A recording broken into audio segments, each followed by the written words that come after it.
Hi hello నమస్తే, welcome back to our channel. నేను మీ సునీత. ఈరోజు రెసిపీ వచ్చేసి పాలకూర అండ్ చుక్కకూరతో కర్రీ అండి. చాలా సింపుల్ అండ్ తక్కువ టైంలో అయిపోతుంది. ఒకసారి వీడియోలో చూసి మీరు కూడా ట్రై చేయండి. అండ్ వీడియో కనుక మీకు నచ్చినట్లయితే ప్లీజ్ లైక్ చేయండి, షేర్ చేయండి, సబ్స్క్రైబ్ చేసుకొని ఛానల్కి కొంచెం సపోర్ట్ ఇవ్వండి ఫ్రెండ్స్. అండ్ అలాగే మీతో ఈరోజు ఒక టాపిక్ గురించి డిస్కస్ చేద్దామని చెప్పేసి ఈ వీడియోని షూట్ చేస్తున్నాను. యూట్యూబ్ అనేది కొత్త అప్డేట్స్ తీసుకొచ్చింది, కొత్త రూల్స్ అనేది తీసుకొచ్చింది. ఇది మీ అందరికీ తెలిసే ఉంటుంది, తెలియని వాళ్ళు కూడా తెలుసుకుంటారు కదా అని చెప్పేసి షేర్ చేస్తున్నాను ఈ వీడియోలో. అయితే యూట్యూబ్ కొత్త రూల్స్ అనేది ఇప్పటి వరకు ఉన్న అప్డేట్స్ ఏంటంటే 1000 subscribers plus 4000 watch hours complete చేస్తేనే మనకి ఛానల్ అనేది మానిటైజేషన్ అవుతుంది. కానీ ఇప్పుడు ఈ కొత్త రూల్స్లో ఏంటంటే 1000 సబ్స్క్రైబర్స్ అంతే ఉంది, వాచ్ అవర్స్ మాత్రం 4000 కాస్త 8000 వాచ్ అవర్స్ అనేది పెరిగింది, డబుల్ అయిందనమాట. మనకి ఉన్న 4000 వాచ్ అవర్స్ చేయడానికే చాలా కష్టంగా ఉంటుంది.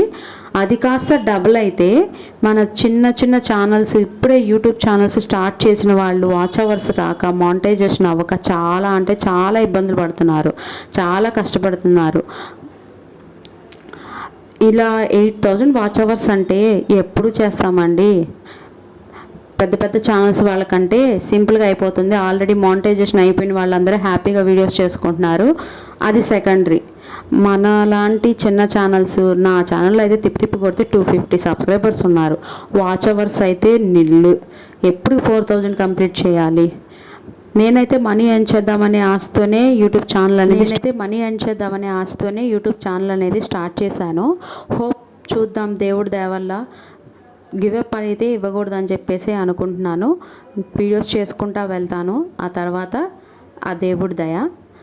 కర్రీ ప్రాసెస్లోకి వెళ్ళిపోతే నేనైతే 2 పాలకూర కట్టలు, ఒక చుక్కకూర కట్ట తీసుకున్నాను.